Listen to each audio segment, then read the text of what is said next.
Plato's allegory of the cave. And so in this cave, we're deep inside the earth and it's dark. There's some light coming in, but not much. And we're all chained in a line together, okay? And there's about 1 million of us. We're on the floor and we're chained to the ground. And we can't really move. We can't get up, we can't move around. Even our necks are shackled. So we can't turn around and see the world around us. Okay, so there's about 1 million of us all sitting down and staring at a wall together, okay? And this wall is blank. Behind us is great fire. And there are people around this fire, okay? We don't know who they are, but they are free to move around. And what they do is this: they take puppets, and then they reflect the puppets onto the wall, creating shadows. And we're mesmerized by these shadows, because before we're staring at a blank wall, and now there are these moving shadows.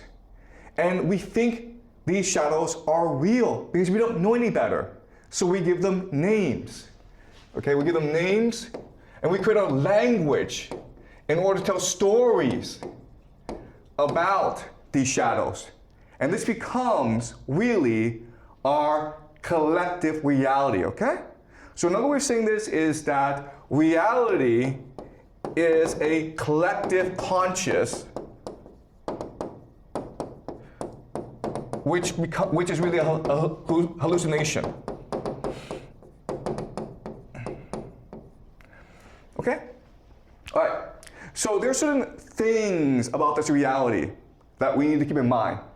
Okay? So first of all, what's really important to understand is that what creates this reality is our conscious, our imagination, our perception. Not anyone else, us, okay? So in other words, the wealth in the society is our consciousness. The amount of thought we put into something.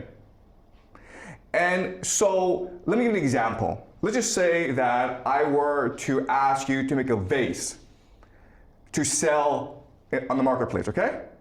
While you're making this vase, if you are listening to music, if you are chatting with a friend, if you're not fully conscious and focused and attentive about making this vase, it won't be very good. But if you are completely focused on creating the most beautiful vase you can, and you're not distracted by anything, then this vase will be beautiful and therefore more valuable in the marketplace. Okay? So in other words, it is our conscious attention that creates wealth in this world. And it is really money or capital that extracts and stores our consciousness and turns it into wealth. All right? So that's a really important concept that most people don't understand, but you need to understand this if we are to understand the nature of reality itself. Okay, so that's the first thing you need to understand. This reality is structured to extract our consciousness in order to create wealth for the elite, for these people. Okay, and historically, there have been different mechanisms that you can use in order to extract and store wealth. All right, so you have maybe religion, okay? And so think of pyramids, right? Because pyramids in Egypt are able to focus your attention and motivate you to do certain actions, okay? To engage in religious worship. But really any temples. So that's one form of capital. Another form of capital, of course, is the idea of stories. Homer, right?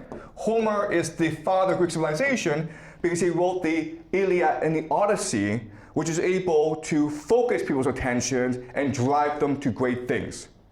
Then you, of course, in today's world, you have the Bible. And the main mechanism to extract and store wealth in today's world, of course, is the US dollar. Now, but there's another force that's being created in order to replace the US dollar. and this is called artificial intelligence. All right, so what we'll discuss later on is that there's actually a war going on for the soul of humanity, for the human consciousness between the US dollar, the old world order, and artificial intelligence, the new world order, okay? But I want you to keep this in mind. All right? All right, so that's the first thing I want you to understand. Second thing that I need you to understand is that these people, we don't know who they are, okay?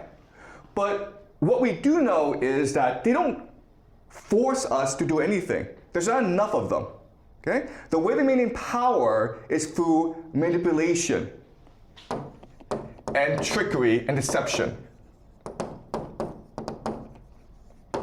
And we know this because in Plato's Allegory of the Cave, one day for whatever reason, one guy decides, you know what? I feel as though this is not the real world. I feel as though there's something outside this cave. So he or she starts messing around with the chains and realizes, these aren't chains. These are just like ropes. I can just like get rid of them. And this chain around my neck, it's like a ribbon. I can snap it off. And he doesn't know why he does this, but he does this. He does do this. And when he does this, they don't even care. Like, whatever, man, do whatever you want. And so he releases himself. He's blind because he's been in the dark all his life, but somehow he recognizes that there's this light, okay, outside the cave. And he is compelled to this light. So he's walking, stumbling to this light. And again, they are like watching him, like, we don't care, do whatever you want, man. They don't stop him. He goes out into the light. And now he's outside. And it's pure light, okay? He's left the cave. And at first he's in pain.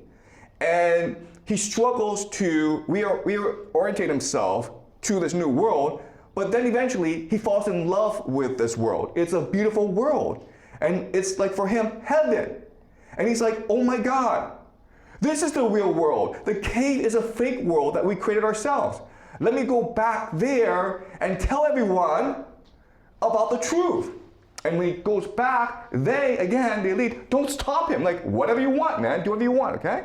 So they who are in power, you think they have an army, you think they have magic, and you think that they're evil, but really all their power rests on our belief in their power, okay? They themselves don't have any power except to manipulate us.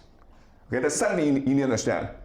Now, the third thing you need to understand is that even though this is a fake world, people don't know this. They think it's real. In fact, they believe it is so real that they are willing to die for it. So that when this man who's seen heaven, who's seen the truth, who's come back to tell everyone, these chains that you have aren't real. We can break free and escape into the real world. If he dares to tell them this, together they will kill him. Okay, do you understand? So in other words, the reality is a hallucination. It's created by us, but we fall in love with it. We're so attached to it psychologically and emotionally that if anyone tells us it's fake, we kill them for it. Okay? So it's